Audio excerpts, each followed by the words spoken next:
Swastiastu, perkenalkan nama saya Iwayan Budha Wiratmaja dengan NIM 25150511024. Saya sendiri berasal dari kelas PTI 2A Singaraja. Pada kesempatan kali ini, saya akan membuat video mengenai penugasan ujian akhir semester atau UAS pada mata kuliah Statistika Dasar. Nah, pada video kali ini saya akan menghitung uji regresi menggunakan data random atau data acak di aplikasi SPSS. Nah, sebelum kita menghitung uji regresinya, kita akan menambahkan data random tersebut pada aplikasi Microsoft Excel terlebih dahulu. Oke, setelah kita berhasil menyimpan data ini di Excel, kita akan memindahkan data ini dari Excel ke SPSS. Kita pilih yang data view, lalu kita kembali ke Microsoft Excel. Nah, kita copy data di masing-masing variabel dari data 1 sampai 80. Kita copy, Ctrl C, lalu kita kembali ke aplikasi SPSS. Nah, kita pilih di kotak yang nomor pertama, lalu kita paste atau Ctrl V. Nah, kita cek dulu apakah sudah benar datanya sejumlah 80. Kita cek terlebih dahulu. Oke, jika sudah benar, maka untuk step berikutnya kita akan mengubah nama variabel di masing-masing data ini. Nah, di sini kan masih acak nih nama datanya, var 001, var 2 dan juga 3. Nah, sekarang kita akan mengubahnya dengan nama-nama variabel yang sesuai dengan apa yang kita buat tadi di Microsoft Excel, yaitu minat belajar, motivasi belajar, dan juga nilai mata pelajaran statistika. Oke, kita ubah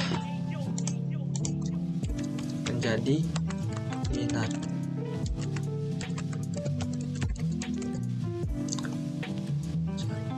Lalu di nomor 2 ini, nama nomor 2 kita sesuaikan dengan yang di Excel, yaitu motivasi belajar.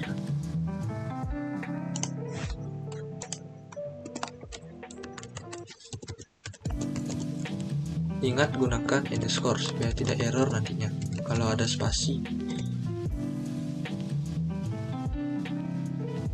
Oke, jika sudah, lanjut ke variabel Y atau variabel ketiga, yaitu nilai mata pelajaran statistika yang ini. Oke, kita ubah menjadi nilai underscore mata pelajaran statistika.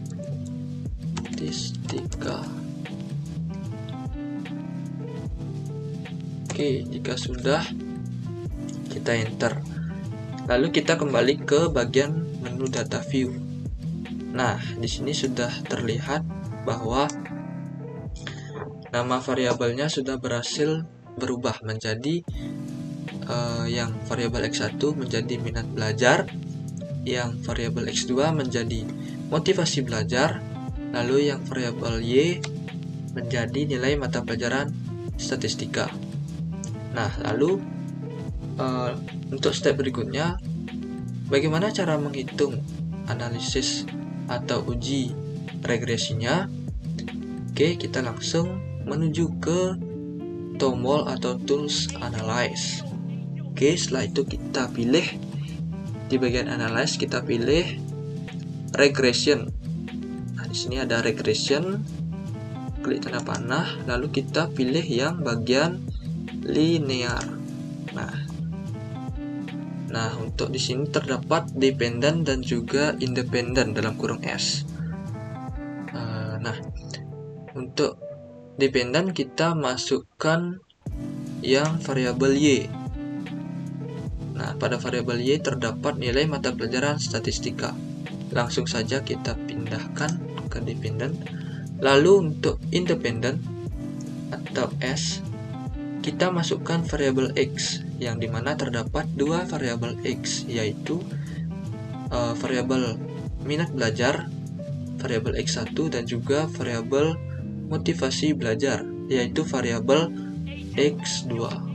Oke, langsung saja kita pindahkan belajar dan juga motivasi belajar. Lalu kita cek juga di bagian statistik,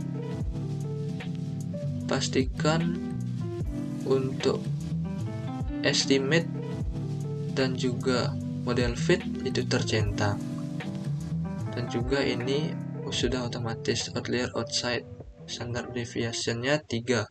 Nah, jika kita ingin lebih lengkap tampilan outputnya nanti, kita bisa mencentang di bagian confidence interval dan juga di bagian deskriptif. Nah, ini total ada 4 centang. Oke, jika sudah, kita pilih continue, lalu kita cek di bagian option juga boleh. Nah, di sini pastikan di bagian use probability of F, di sini tercentang entry 05, removal 10, dan juga include constant in equation. Missing values-nya juga tercentang, exclude case lies with.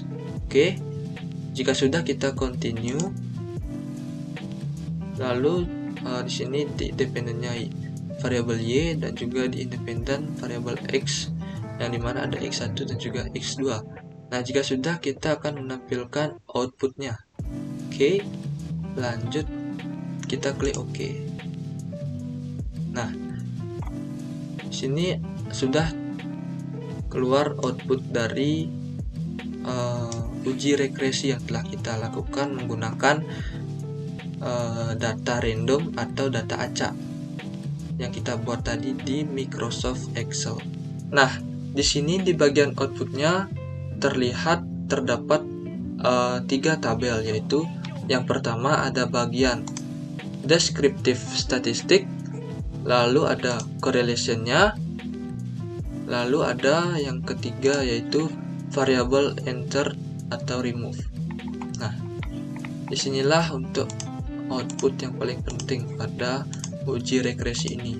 Ada model summary-nya, lalu ada ANOVA, lalu yang terakhir ada coefficient-nya.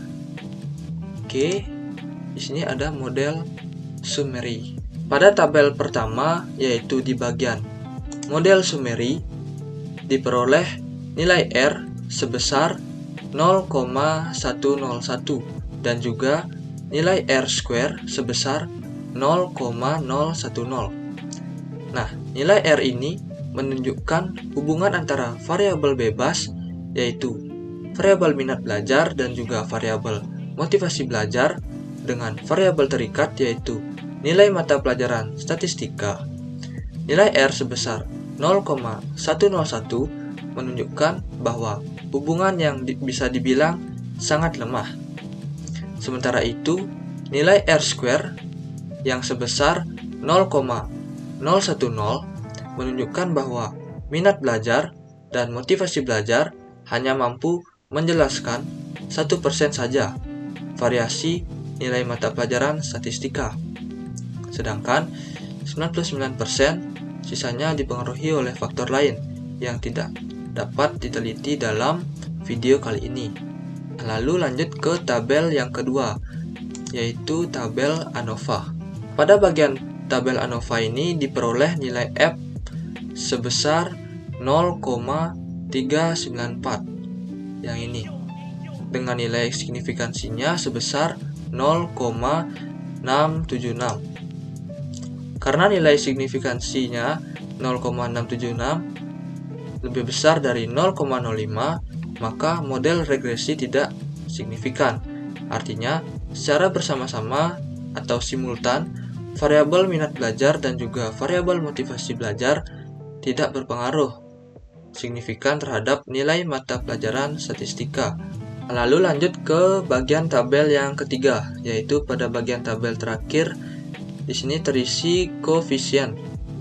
Nah, pada bagian tabel koefisien diperoleh nilai konstanta sebesar 73,534. Yang ini konstan sama dengan 73,534. Koefisien regresi variabel minat belajar sebesar 0,115 dengan nilai signifikansinya yaitu 0,380.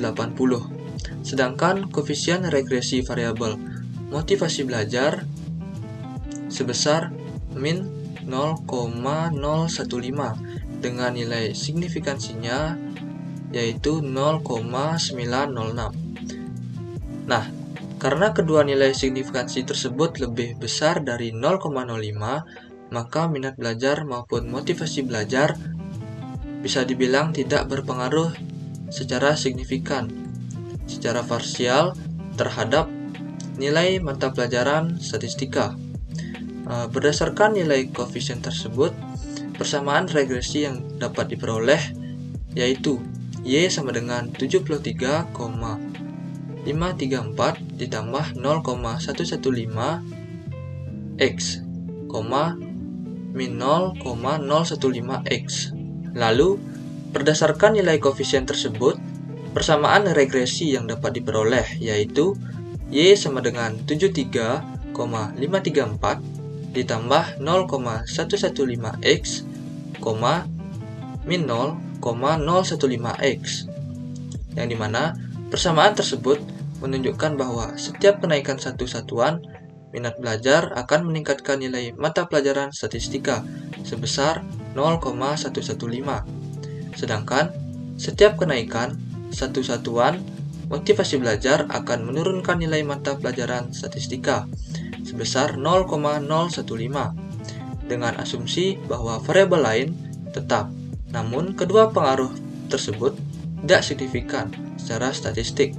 Kesimpulan yang bisa kita tarik atau bisa kita ambil dari uji regresi yang sudah kita lakukan yaitu berdasarkan hasil uji regresi linear berganda diperoleh nilai R² sebesar 0,010 yang menunjukkan bahwa variabel minat belajar dan juga variabel motivasi belajar hanya mampu menjelaskan 1% variasi nilai mata pelajaran statistika, sedangkan 99% dipengaruhi oleh faktor lain. Hasil uji ANOVA menunjukkan nilai signifikansi sebesar 0,676 lebih besar dari 0,05, sehingga model regresi tidak signifikan. Selain itu, hasil uji parsial menunjukkan bahwa minat belajar memiliki nilai signifikansi sebesar 0,380 dan motivasi belajar sebesar 0,906.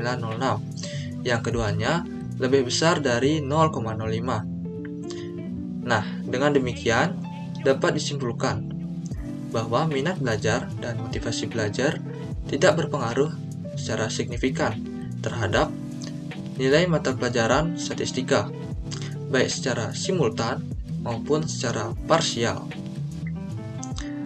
Baik, demikian video mengenai cara menghitung uji regresi dengan menggunakan data random atau data acak dari saya, Om, Santi, Santi, Santi, Om.